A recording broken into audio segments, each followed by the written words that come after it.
Hey friend, welcome back to Bible Tract Echoes. I'm Micah McCurry, your host. Thank you so much for joining me once again today. We've been talking this week about 3 of the gravest, most terrible spiritual mistakes you could possibly ever make. Again, we could make this list a mile long, but I've decided to focus in on these 3. We spoke, I think it was on Tuesday, about ignoring God. What a sad thing it would be for the God of all eternity trying to get our attention and us to ignore him. We spoke on Wednesday about irritating God.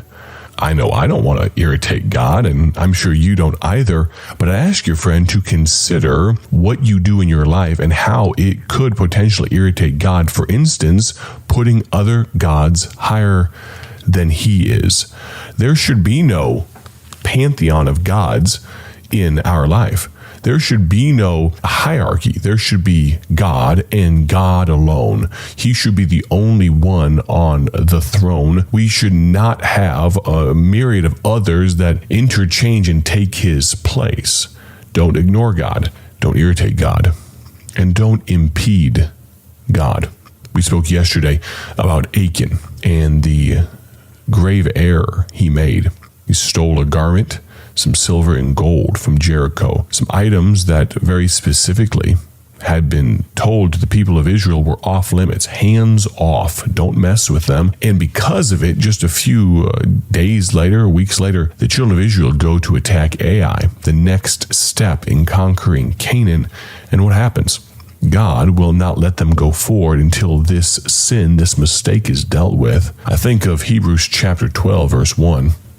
Wherefore, seeing we also are compassed about with so great a cloud of witnesses, let us lay aside every weight and this sin which doth so easily beset us, and let us run with patience the race that is set before us, looking unto Jesus, the author and finisher of our faith, who, for the joy that was set before him, endured the cross, despising the shame, and is set down at the right hand of the throne of God. Impeding God and his work is a grave mistake. And how does it often happen? When we take our eyes off of God and put it on things that we place a higher priority on. It's not just about the personal consequences we face, but about the impact our actions will have on others and on God's kingdom. Achan's greed, his disobedience, caused a massive setback for an entire community, and 36 men died as a result.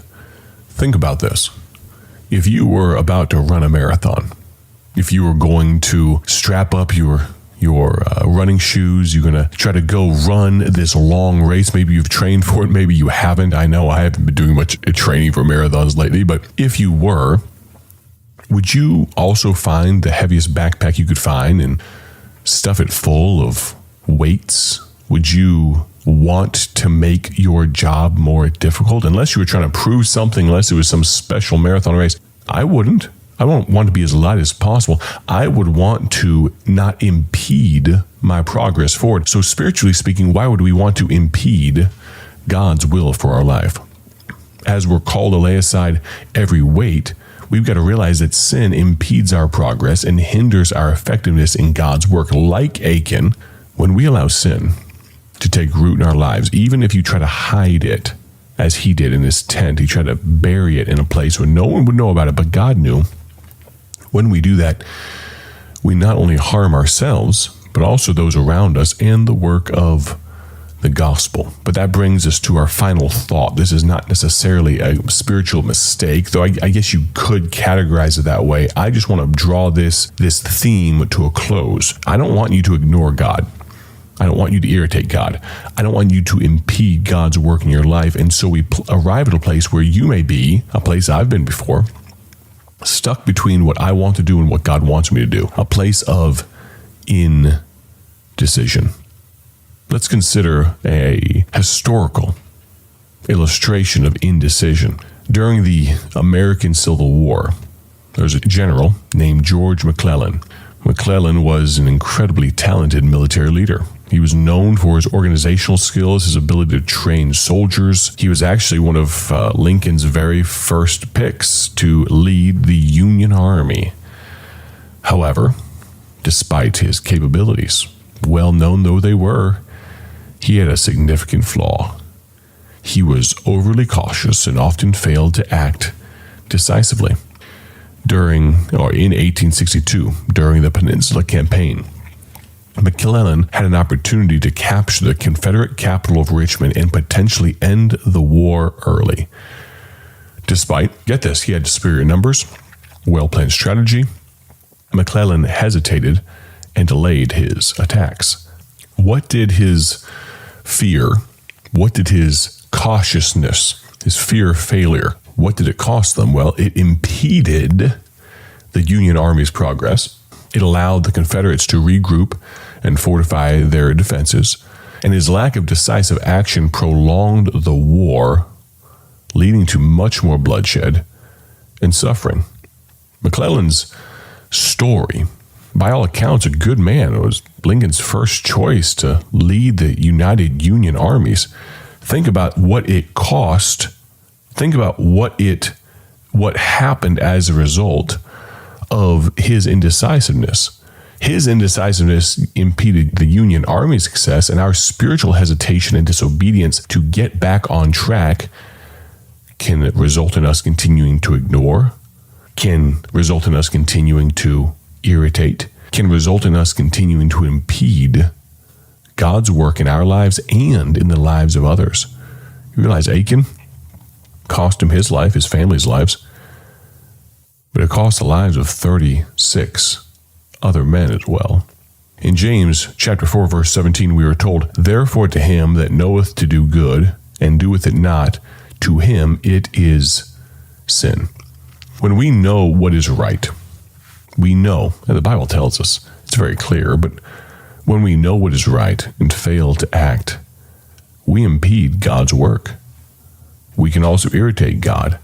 But at the same time, maybe we're doing with our fingers stuck in our ears, going la, la, la, la, la, la, la, ignoring God. We hinder the progress of his kingdom, the spread of the gospel, and just like Achan, just like McClellan, our actions, or should I say inactions, to bring ourselves back into fellowship with God, because God hasn't moved. We were the ones that ignored him. We were the ones that stepped away. We were the ones that are irritating and impeding. Our inaction can have far-reaching consequences and impacts. For a moment, I'd like you to reflect on what you've heard today. I'd encourage you to examine your own life. Are there areas where we are impeding God's work? Are there sins or weights, things that we know we should not be doing, or even things that we know we should be doing, that are holding us back from fully serving him? Friend, I tell you, today is the day to lay them aside. Yes, you've got to come repentant. You need to go to Jesus, go to God, and tell him, I'm sorry for this. You don't just say, I'm going to change today. I know I've been ignoring you. I know I've been irritating. I know I've been impeding. I know my actions have been hurting not just myself, but others. I'm going to change my ways. No, friend, honestly, if your heart does not burn with what you're doing wrong, then I question your attitude about it, because I question myself sometimes.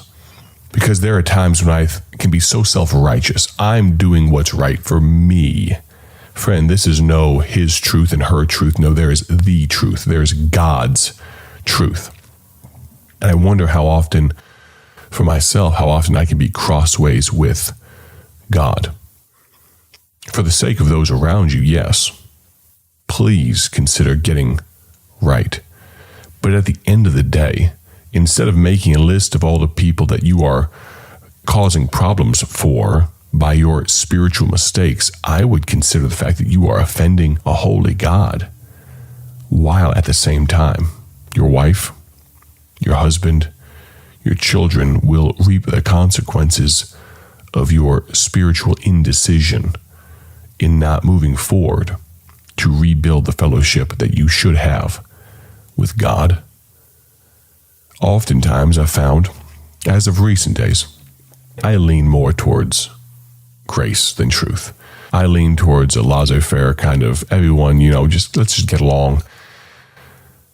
But at the same time, I found in recent days that sometimes the most gracious thing I can do is tell the truth. A problem procrastinated is a problem magnified, is a problem doubled.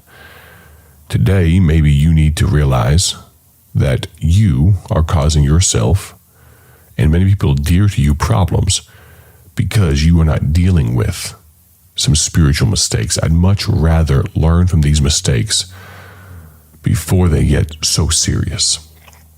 Friend, if I can be a help to you, if I can give you an encouraging word, or maybe you like some counsel and you have, because I'm something of an unknown but known quantity, you'd like to reach out to me, I would direct you first to your pastor if you have one. I'd encourage you to go to some biblical counselors, but if I can be a help to you, I'd love to. I have folks almost weekly contact me and say, I have this or this issue. I'd like some counsel, some Bible on this. And oftentimes people know the right answers, but they still need to hear it. And so if I can be that for you, I'd love to. I'll do my absolute best to respond to each and every one of you as quickly as possible. You can text me at 309-316-7240. I said that kind of fast, so let me give it to you one more time, a little slower. Text me at 309-316-7240. I would absolutely love to hear from you. If you have a question, a comment, a critique, if you're a long-time participant, a listener to this program, I'd love to know where you're listening from. If you're a donor to the Ministry of Bible Tracts Incorporated, thank you so very much. Your gifts allow this ministry, by God's grace, to continue forward. And I can't tell you what it means to me. I'd ask you, if you're listening right now, to use gospel tracks. Just had the opportunity, a friend of mine invited me to go with him to a dirt track race over in Kankakee, about 45 minutes from where I live, and had a good time over there. I enjoy racing. I enjoy dirt track racing. He'd come over and help me on our house a little bit, and so I wanted to take care of the ticket cost and whatnot, and so walked up there, swiped the credit card and whatnot, and I slid across. It was a pleasure to meet you, Gospel Tract. It was a pleasure to meet you. Talked to the guy for just a moment. He remarked, I have one of those metal credit cards, they feel expensive, but they don't have any money on them, but he was remarking on that. We talked for about 30 seconds. I slid that gospel tract over, and my prayer is that he reads it. I don't know if he will or not, but I know there's a far better chance of him reading it now that he has it in his hand than when it was in my pocket. I'd encourage you, use gospel tracts. We'll talk to you next week. Looking forward to what God has for us in the future days of Bible Tracts Incorporated, Bible Tract Echoes. My name is Mike McCurry. Thank you so much for your listenership today. Have a great day.